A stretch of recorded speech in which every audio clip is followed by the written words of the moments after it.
1,000 years, it is the center of the world. Rome will not fall. And as long as we have our Caesar, we have our heart. Walker and his army of Ostrogoths have sacked the city of Ravenna. They're on their way here. People of Rome! Longus has killed the snake. Romans, citizens, once again, we've managed to bring back security to our Roman provinces. Now what do we do about the mongoose?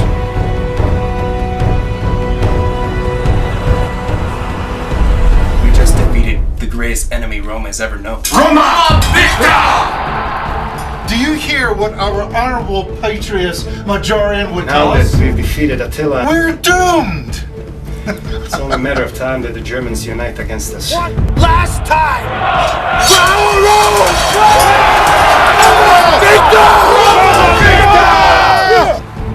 You come back to me. I've seen the barbarians.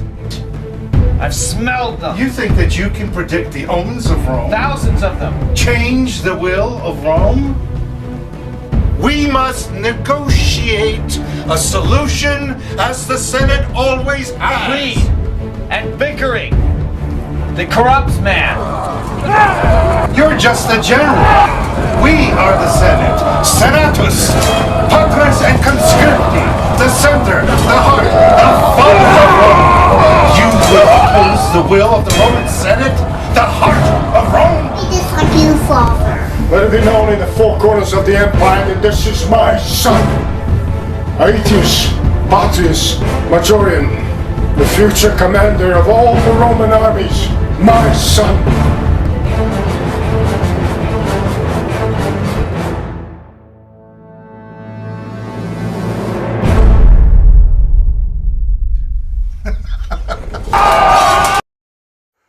Hello, my name is Ivan Pavletic, and I'm the creator behind this story of 476 AD. I'm the writer and director of it.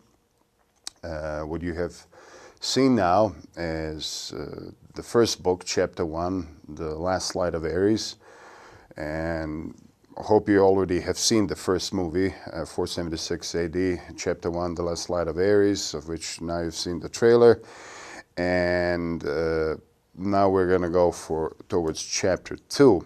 Now, chapter 1 deals with the last 25 years before the final demise of Western Roman Empire in 476 AD. So it deals with the time period from 451 AD to 476 AD. It deals with 451 because it was a very crucial year at the very end of Western Roman Empire. It was the year when General Flavius Aetius defeated Attila the Hun, and that was very crucial because Flavius Aetius was one of the last golden age of Rome, golden age generals. He was actually known as the savior of Rome. So what you see in the movie Gladiator, where there's a Maximus, actually there was never a Maximus. A Maximus is actually based on General Flavius Aetius, who really did exist in 451 AD and really brought Rome its own self back, kind of a thing.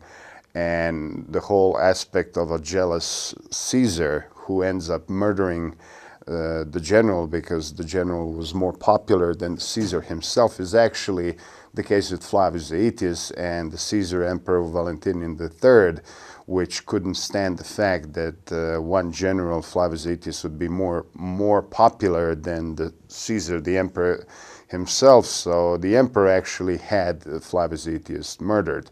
So actually that story really happened in that chapter 1 that we saw. That's really the true aspect where it happened. Anyways, what I tried to depict with chapter 1 is that last slide, that last spark of the old antiquity, the old Age of Ares, which was destroyed through the corruption and the corrosion within the Roman Senate, actually, and which brought then to the second book, book 2, chapter 2, Dawning of the Age of Pisces, which is a far darker book, darker chapter, dealing with the actual fall of Rome in 476 AD. So, I want to present you the trailer for Chapter 2, and then we will talk some more about it.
dreamt of days that are to come. A far darker time is ahead of us.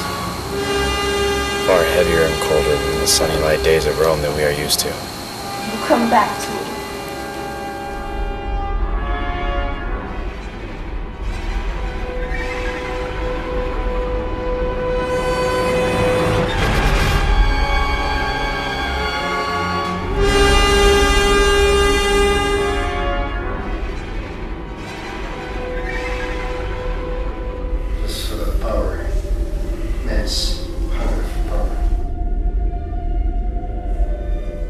You come back to me.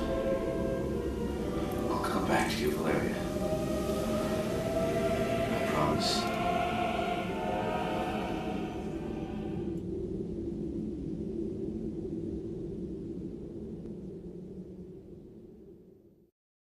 Welcome back. So, what you saw now was the trailer for Chapter 2, Dawning of the Age of Pisces. Now, the second chapter is a far darker chapter. It deals with the far colder aspects of human psyche. And, you know, talking about the human psyche, I wanted to depict a sort of a more, maybe not a nightmarish, but sort of a darker, scarier, dreamy kind of state of mind, which comes from a combination of depression and sadness. But I wouldn't necessarily mix depression with sadness, because depression is more on the physical aspect of like body chemistry and brain chemistry. I would say rather it's you're awake, but you're remembering the times that were through a certain sad momentum. So it's more of a sad memory kind of thing. It is like facing the depiction of the cold, dark ages with a sadness of memory, remembering the good times which were, but you were not truly fully aware of the good times when they really were good times. So I think the primary difference and the primary element that I wanted to depict at 476, the entire concept, is this shift in the change of state of mind in the human psyche, going from the last slide of Aries, sort of, you know, the age of Aries, which stands for the astrological age, like the age of Aquarius, sort of like the last age of antiquity, the more lighter age, the more easier age, kind of the more fiery, warmer time period where, you know, sexual freedom was more open, the expression was more open, there were sports, things are more clearer. And then we enter a darker chapter, which is chapter 2, Dawning of the Age of Pisces, which deals with that more medieval times, the Dark Ages, the time period of the church dogma, the church dominion over really our states of mind and the human evolution. You know, the women were put down, women were even burned on stakes, and humor was forbidden. A lot of elements that existed in ancient Greece and Rome, you know, in this entire Greco-Roman time of antiquity, was suddenly completely shut down. I mean, there was about 1,000 years of Dark Ages, which ended up with a cataclysmic bubonic plague in the 14th century, you know, the culmination of total weakness of the human psyche.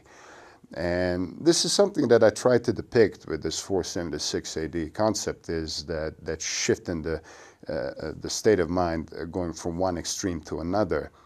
But in that middle, sort of when the fire meets water, you have that kind of smoke going on. You get that cloudy smog of uncertainty. And the chapter 2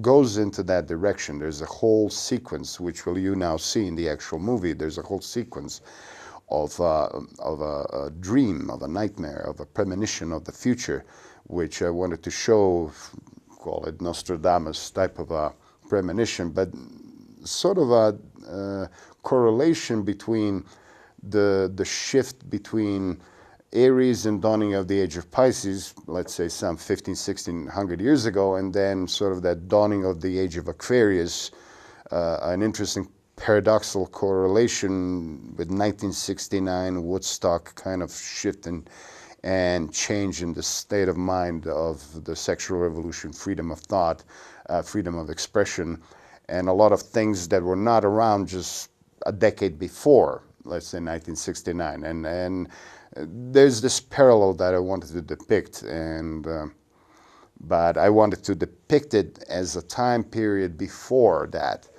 And yeah, let me just show you the movie, and you experience it on your own. Enjoy.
been known and speculated for some time now about these potential developments in Rome.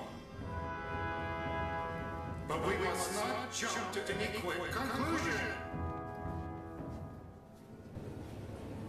The situation is delicate, my friends, I know.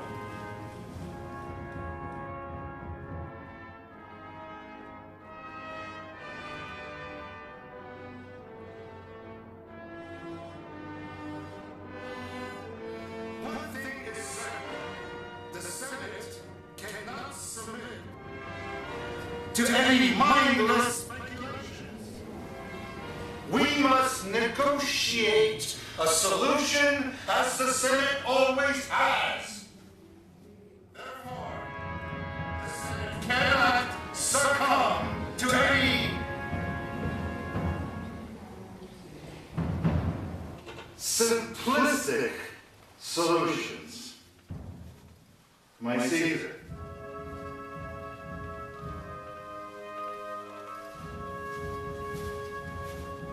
My Caesar, honorable senators of Rome.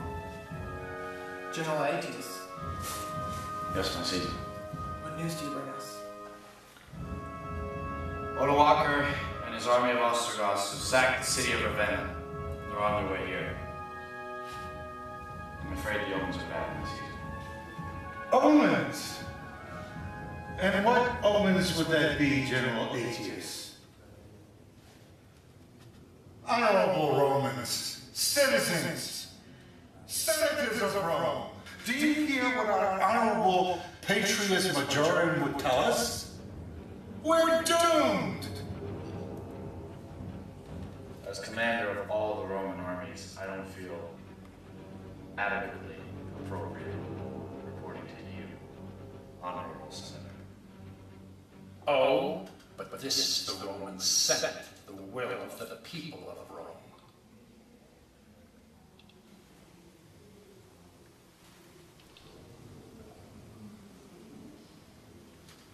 My Caesar, we should start to evacuate the city.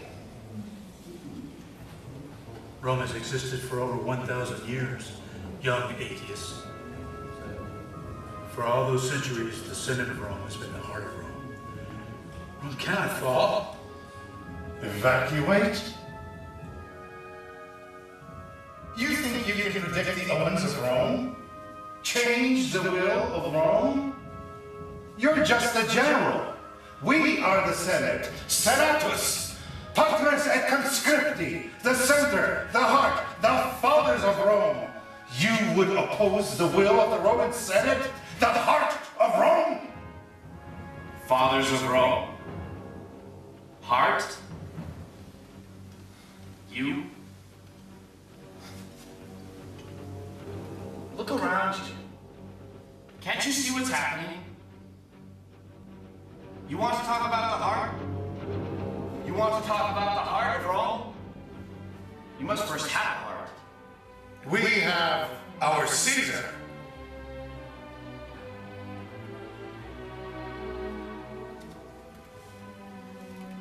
Rome has existed for over 1,000 years. It is the center of the world. Rome will not fall. And as long as we have our Caesar, we have our heart. Heart. Heart. Like my father.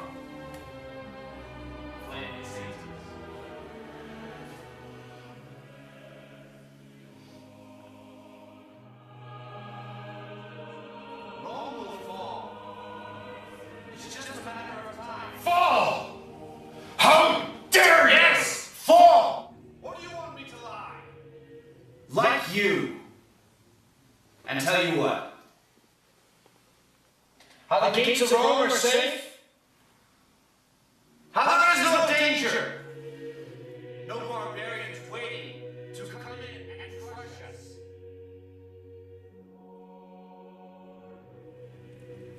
My father spoke of people like you. Selling Rome for personal gain. Piece by piece until there is nothing left to sell. But my father was He was beyond that bickering and greed that corrupts man.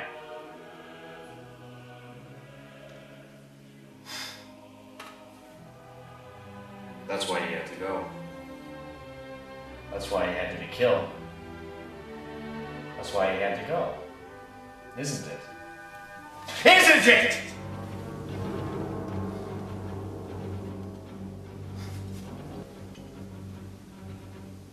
How could you ever roll with a man like Flavius Aetius in your way? It's unnatural to your kind.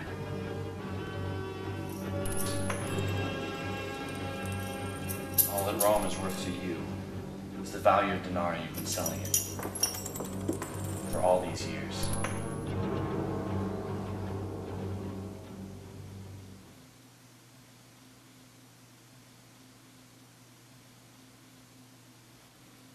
I've just come from the gates of Rome. I've seen the barbarians. I've smelled them. Thousands of them. Ready to come in and attack at any time.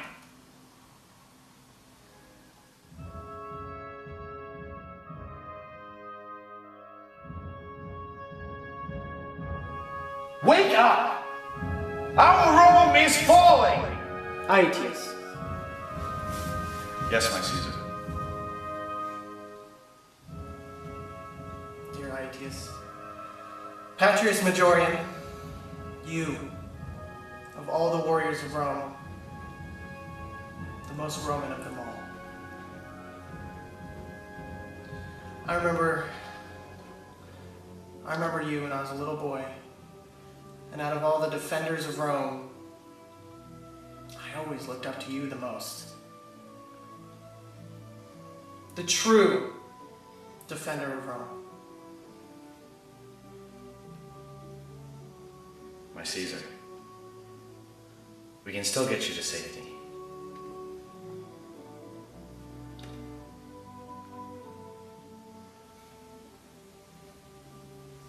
We must leave now. There are carriages outside ready to take you as we speak. But we must leave. There's no more time.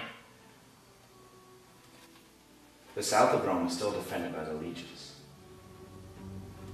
We can take you as far as Napolis tonight, from where the galleys will take you to the island of Capri. There you would be safe for the moment. And then, via Sicily, we can transport you all the way to Constantinople in the east. Aetius. Yes, my Caesar. My dear Aetius, I can't leave.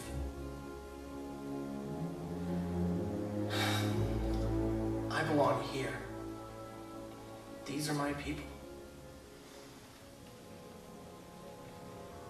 Oh, my dear General Aetius.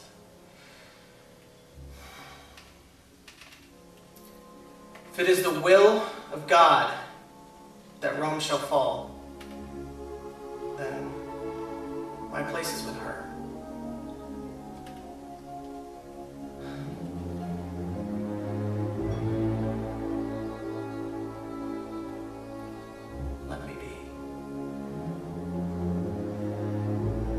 Let me be remembered as Romulus Augustulus,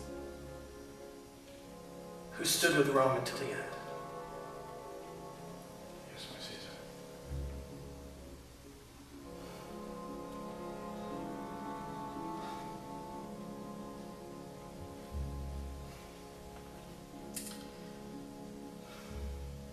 So is my will, and the will of the people. Go on now, my friend. Defend our Rome.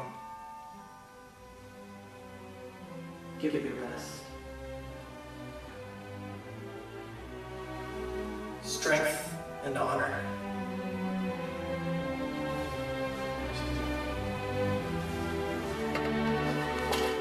My Caesar.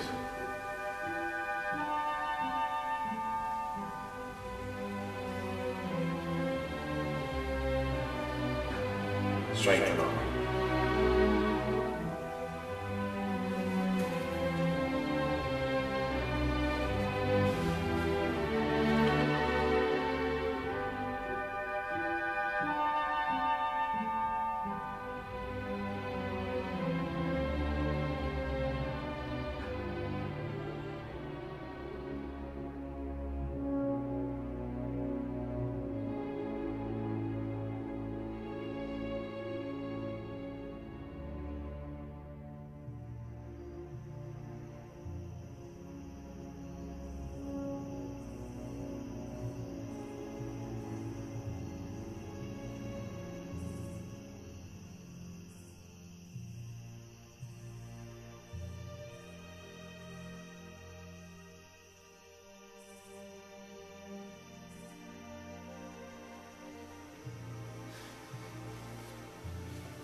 bastards! Those arrogant bastards.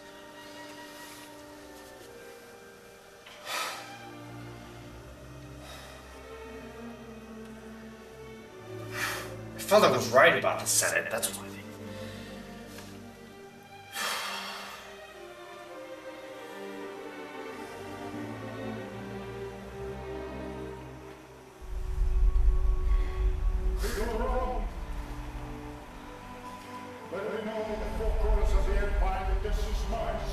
You know, Lucius, I remember when my father led you through these streets after the Battle of Shalom.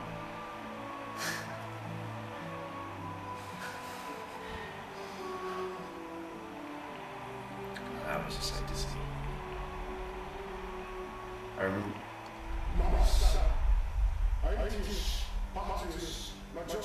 I remember that day.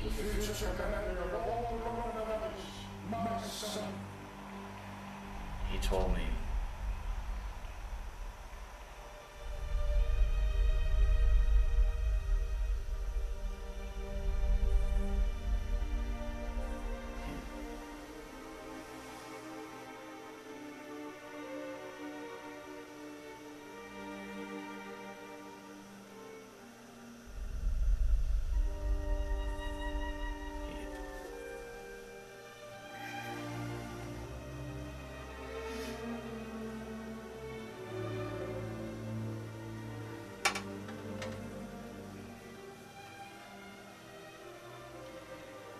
We need to get the army prepared.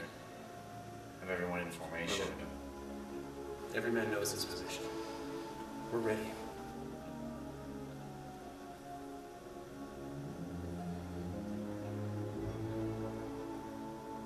Atheist. Atheist.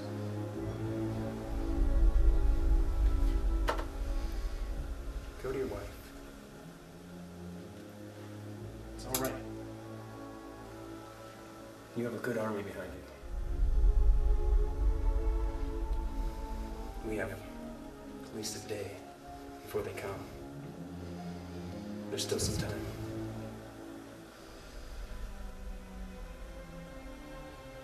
Go to her, Atheist. Go to your wife.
can't I feel you?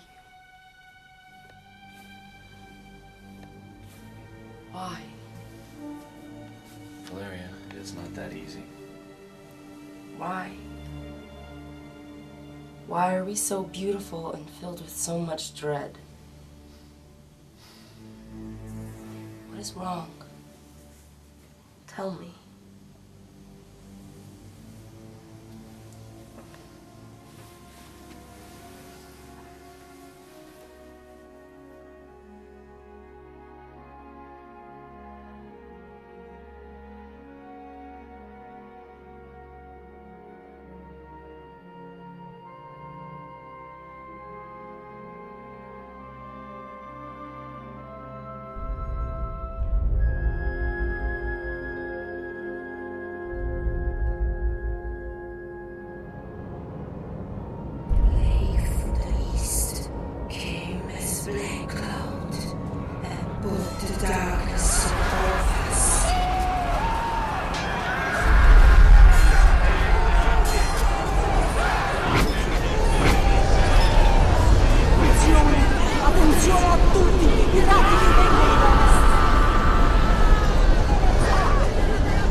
Darkness over all past.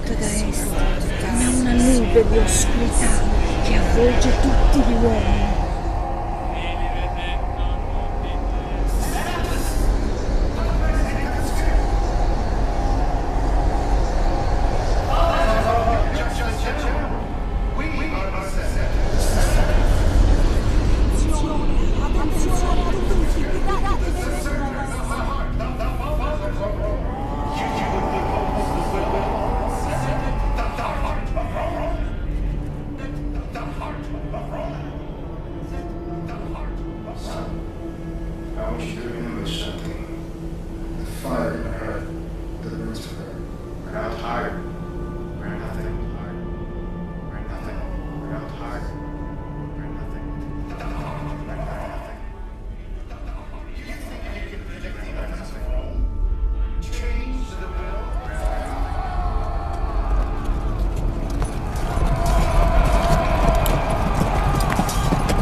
Frieden und deutschen Sicherheit.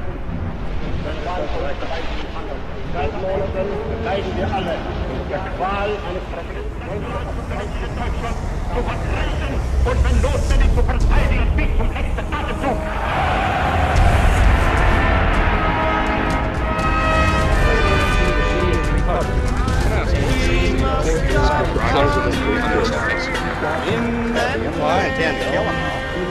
And we are a people, apparently and historically, opposed to secret society, secret oaths, and secret procedures.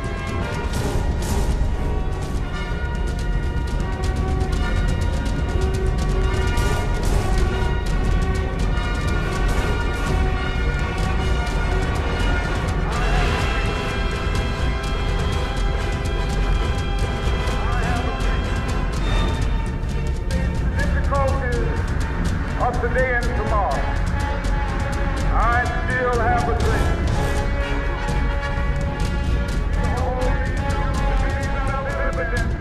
And all men are created.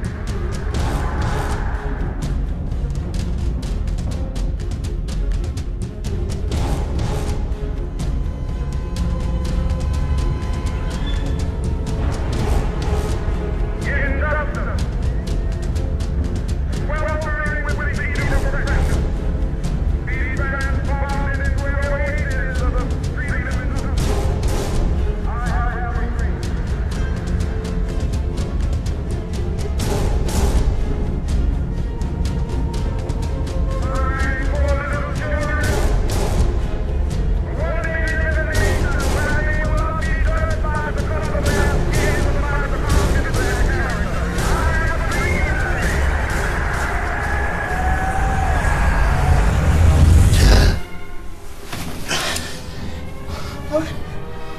What is it?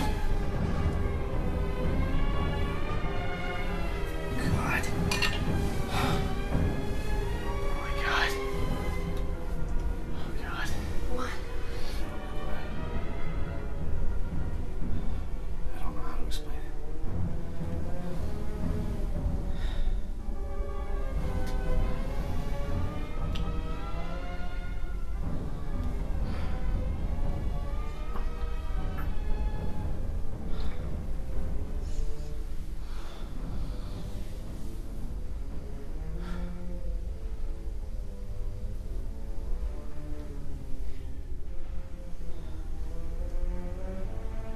When will you come back to me,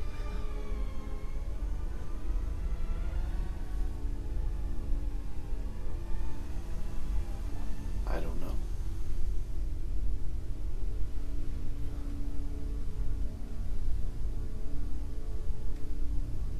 I don't know.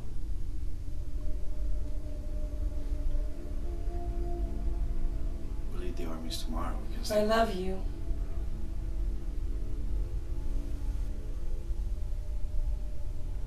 love you too. My wife. My life.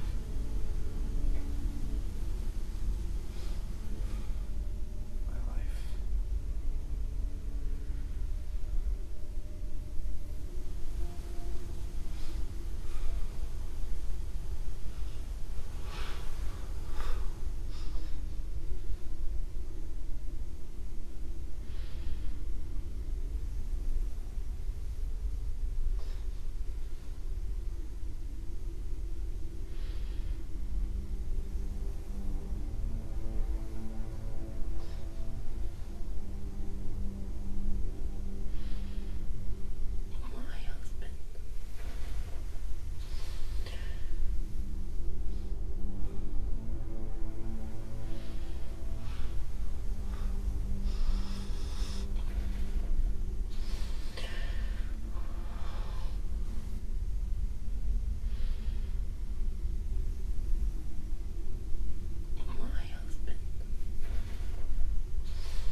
Why must it be my husband?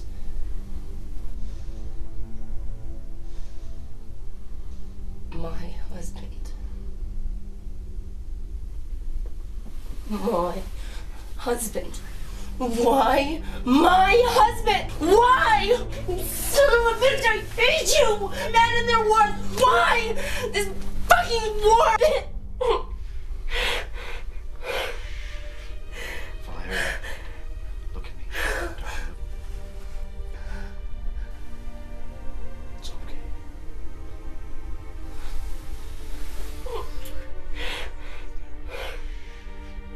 Valeria, look at me. Darling. It's okay. It's okay. Look at me. It's okay. Okay.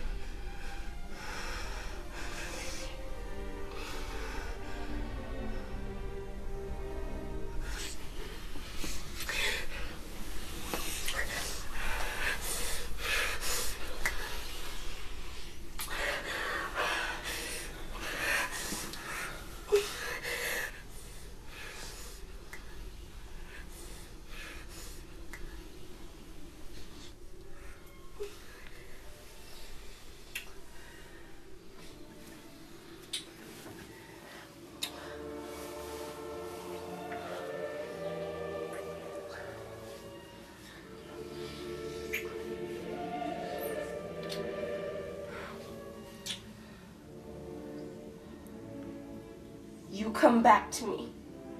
Understand? You come back to me. I'll come back to you, Valeria. I promise.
Son.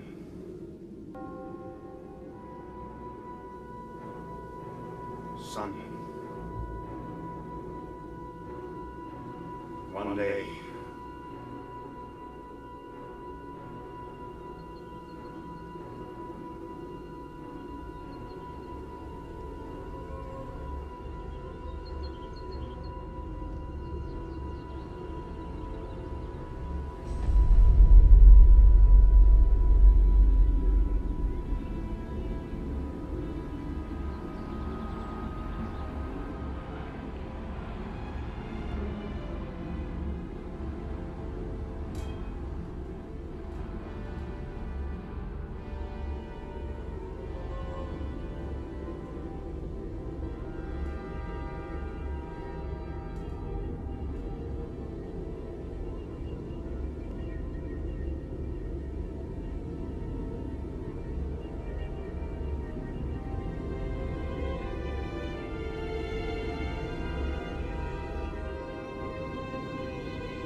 And welcome back.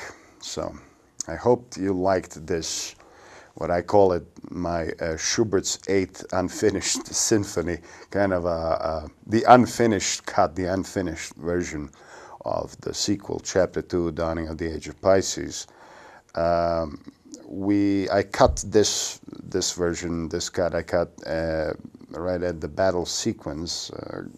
Multiple reasons, primarily financial budget restraints, because a lot of this, a lot of the budgeting for which was required for the CGI rotoscoping, motion tracking, multiplication of characters. You know, a lot of it costs a lot of money, and there have been some problems regarding the finishing. But so I sort of left for the time being this